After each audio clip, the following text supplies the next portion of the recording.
வணக்கம்.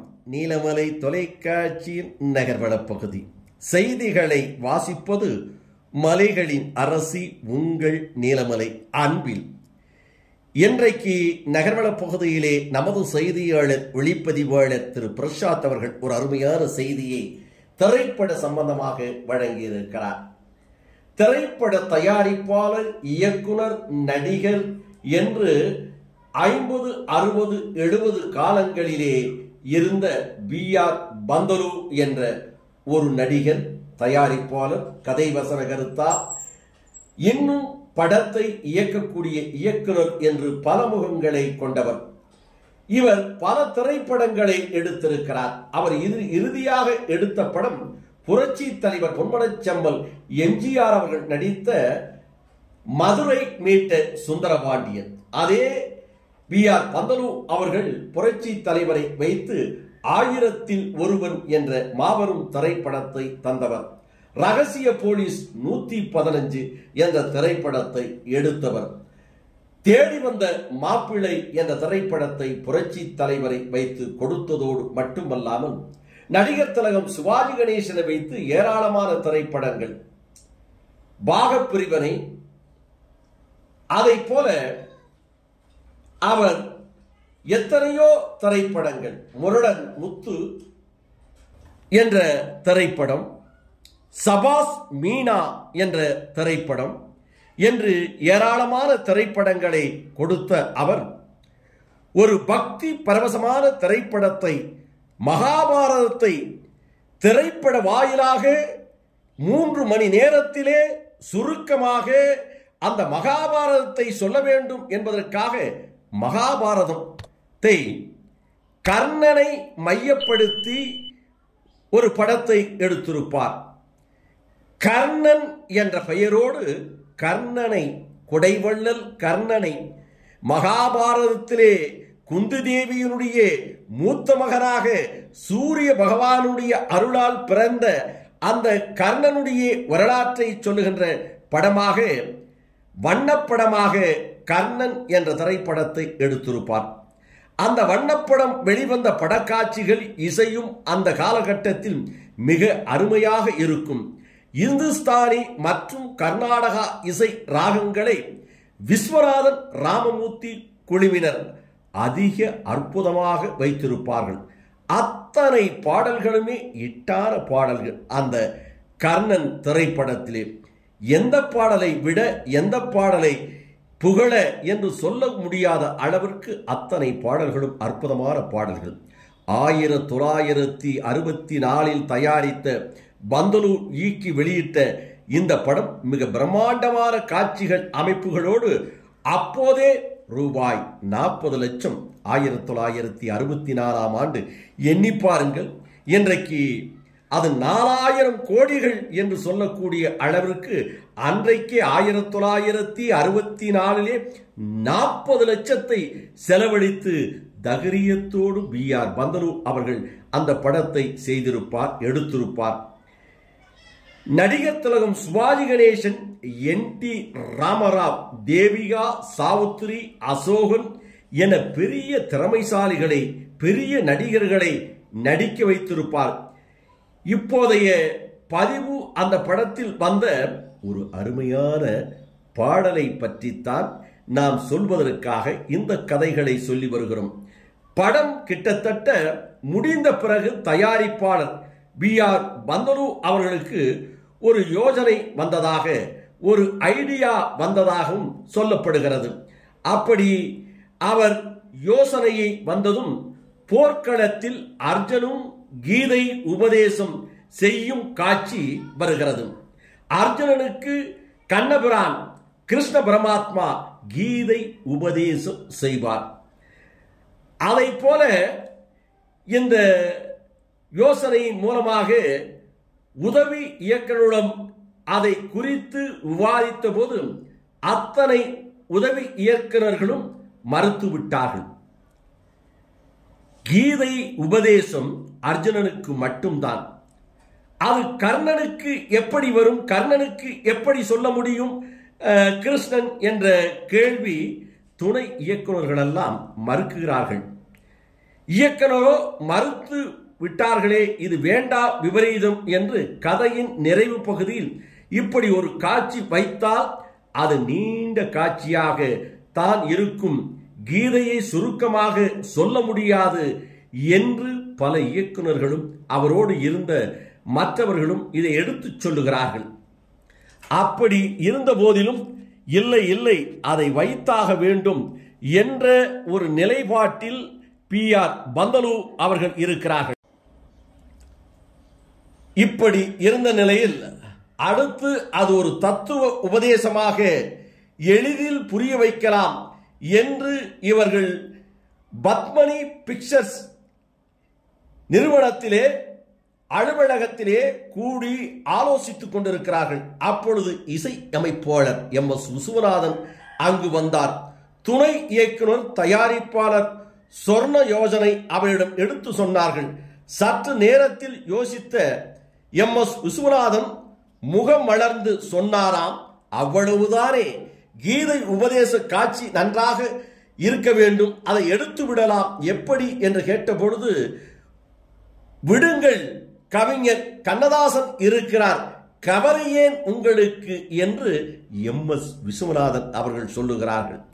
நீங்கள் இதை ஒரு உபதேச காட்சியாக உரையாடலோடு எடுத்தால் எடுபடாது, காலம் அதிகரிக்கும்.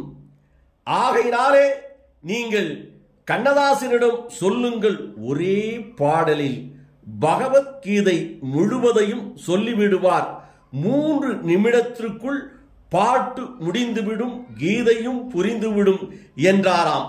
கண்ணதாசனிடம் இதை கூறியதும் மறுநாளே பகவத்கீதை பாட்டை எழுதி கொடுத்து விட்டார். அதுவும் எளிய பாமரனும் புரியும்படியான வார்த்தைகளில் விஸ்வநாதன் ராமமூர்த்தி இசையமைத்து சீர்காழி கோவிந்தராஜன் பாடிய அந்த பாடல் மிக பெரும் வெற்றியை அடைந்தது என்றும் 3 நிமிடங்களிலே பகவத்கீதையை முழுவதும் சொல்லிவிட்டார் கவியரசு கண்ணதாசன்.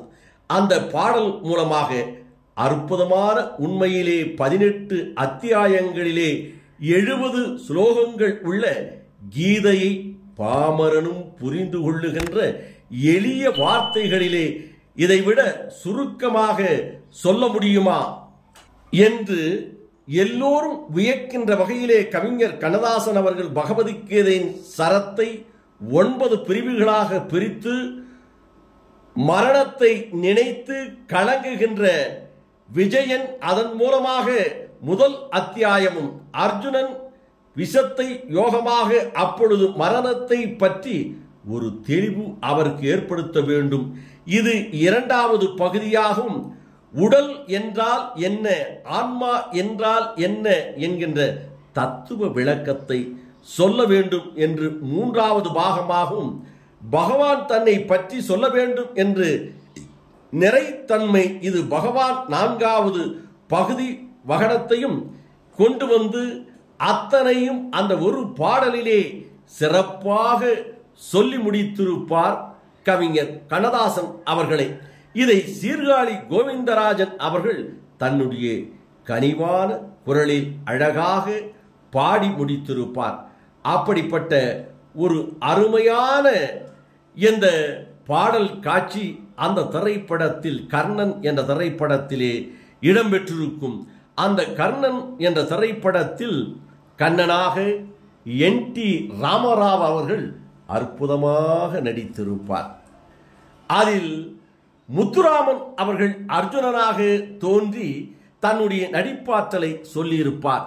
இதற்கு மேலே நடிகர் திலகம் சிவாஜி கணேசன், நடிப்புக்கு அரசன், இனி ஒரு நடிகன் இவரை போல பிறக்க முடியுமா என்று சொல்லுகின்ற வகையிலே அம்புகள் நெஞ்சிலே தாங்கிக் கொண்டு, குருதி ரத்தங்களை கைகளிலே பிடித்து கொண்டு, அந்த காட்சியிலே சக்கரத்திலே தூக்குகின்ற போது உயிரை பிரிய முடியாமலும் உயிர் போகாமலும் வேதனையை சகித்துக் கொண்டிருக்கும் காட்சியிலே நடிகர் திலகம் சிவாஜி கணேசன் கர்ணனாக அற்புதமாக நடித்திருப்பார். உயிர் போகவில்லை, ஆனால் வழி தாங்கவில்லை என்று இவர் வேதனைப்பட்டு கொண்டிருக்கின்ற போதுதான் அந்த பாடலை ஒரு கிழவன் வேஷம் போட்டு கிருஷ்ண பரமாத்மா பாடி வருவார். அந்த பாடல் மிக சிறப்பாக அமைந்திருக்கும். செஞ்சோற்று கடன் தீர்க்க சேராத இடம் சேர்ந்தாயடா கர்ணா, தாய்க்கு மகனில்லை தம்பிக்கு அண்ணனில்லை ஊப்பலியை சுமந்தாயடா கர்ணா, ஊர்பலியை சுமந்தாயடா கர்ணா, உன் பழியை நானும் கொன்றேனடா, உன் பழியை நானும் கொன்றேனடா, மன்னித்தருள்வாயடா மன்னித்தருள்வாயடா கர்ணா கருணா,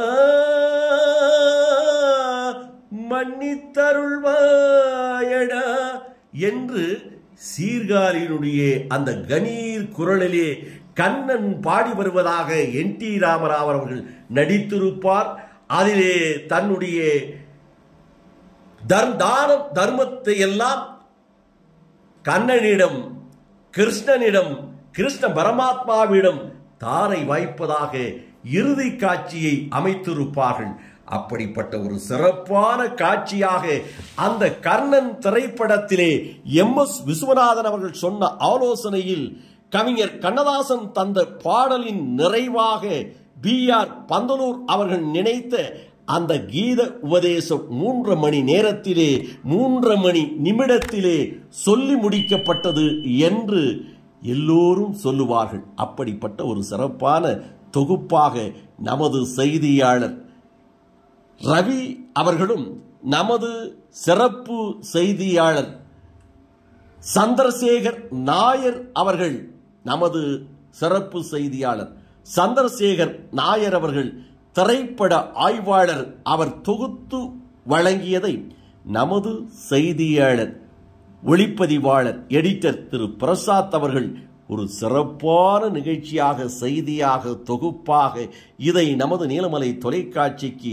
வழங்கியிருக்கிறார் என்று தெரிவித்து நகர்வள பகுதியிலே உங்களிடத்திலே வணக்கம் கூறி விடைபெறுவதற்கு முன்பாக இதுபோன்ற செய்திகளை உங்கள் நீலமலை தொலைக்காட்சியிலும் உங்கள் நீலமலை தொலைக்காட்சி யூடியூபிலும் கண்டு மகிழுங்கள் என்று தெரிவித்து, எந்த நேரத்திலும் யூடியூபில் பார்ப்பதற்கு நீங்கள் இதுவரை NMTV யூடியூப் பகுதியில் அங்கத்தினராக ஆகாமல் இருந்தால் உடனடியாக NMTV யூடியூப் பகுதியிலே சென்று சப்ஸ்கிரைப் செய்து பெல் பட்டனை அமர்த்தி அங்கத்தினராக மாறுவதோடு மட்டுமல்லாமல் இதை செய்திகளை எல்லாம் பார்த்து, இந்த நிகழ்ச்சிகளை எல்லாம் பார்த்து எங்களுக்கு உங்களுடைய கருத்துக்களை யூடியூப் பகுதியிலே பதிவிடுங்கள் என்று பண்போடு கேட்டு நகர்வள பகுதியில் வணக்கம் கூறி விடைபெறுவது என்றென்றும் உங்கள் நீலமலை அன்பில்.